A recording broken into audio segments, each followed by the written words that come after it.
Hello, my name is Josh Gordon. I'm the Policy Director of the Concord Coalition. The Concord Coalition is a nonpartisan grassroots organization devoted to fiscal responsibility. And I will talk to you today about the upcoming sequester and the fiscal cliff.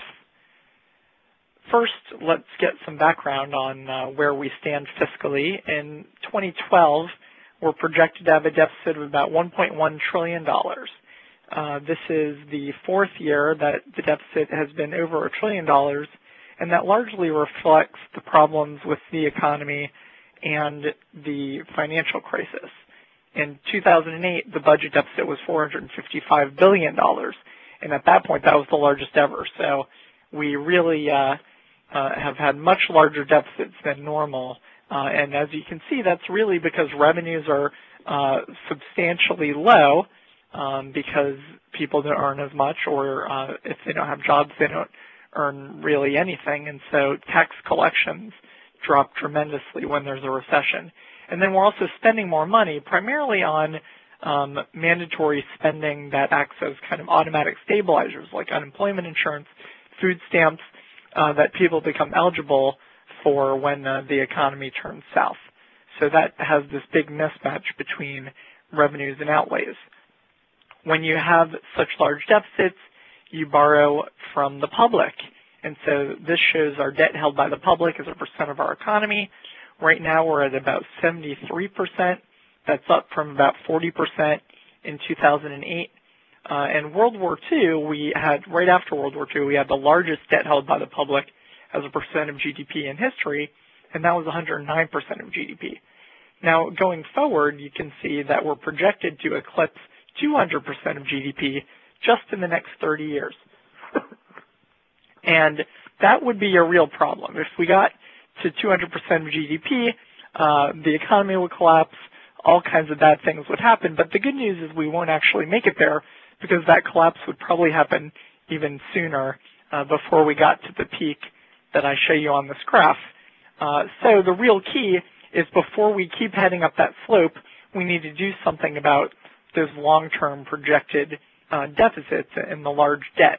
And really the contributors to those large deficits over the future and the large increase in debt are the fact that Medicare, Medicaid, and Social Security are projected to grow more quickly than the economy. And also we have interest costs that are going to grow both as we get out of the recession and interest rates return to normal. We're going to have to start paying more for all this borrowing, and also because we just have this mismatch between revenues and spending that's going to continue out in the future, causing us to borrow more.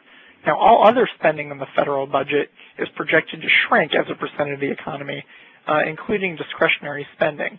That was the trend before recent changes to discretionary spending, but even magnified even more so now that discretionary spending is projected to shrink in the future, largely because of the Budget Control Act, which was the debt ceiling deal passed in August of last year, where there's spending caps on discretionary spending for the next 10 years, which will save about $900 billion off of if those programs increase just at the rate of inflation.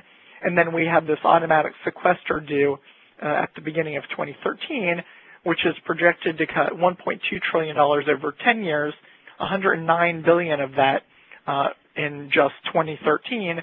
And those cuts will be split about 50-50 between defense and non-defense discretionary spending.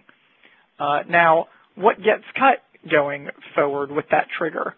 Discretionary spending will make up about 71% of the cut, mandatory spending only 13%, and then you get a credit for interest savings as well. So note that the drivers of our long-term fiscal problems are still left primarily untouched by the debt ceiling deal and the recent actions of Congress.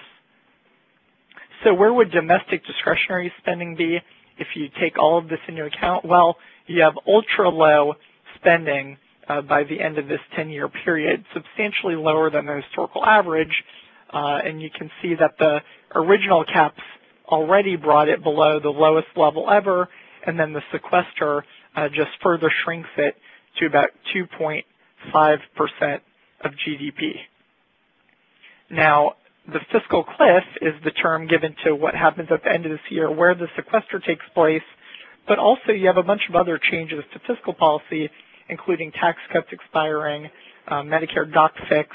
All of these issues really come to a head at the end of December, beginning of January.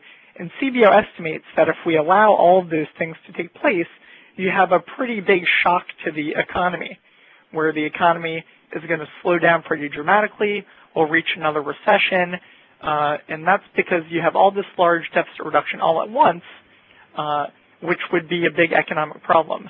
Now, over the long term, CBO projects that deficit reduction would actually help us by the end of the 10-year period, but the problem is you don't want to go into a recession over the short term just to have the deficit outlook better over the long term. A better plan is to smooth out that pathway where you don't have this immediate deficit reduction, but over the 10-year period, you do get that deficit reduction done. And so what the CBO says is that policymakers should really smooth out that path, do something about this short-term fiscal cliff, but make sure that the trajectory over the long term in some kind of balanced way where you raise some revenues and cut some spending still reaches that target and leaves the economy in a better position. So that is the basics about the sequester and fiscal cliff, and I hope you've enjoyed this slideshow.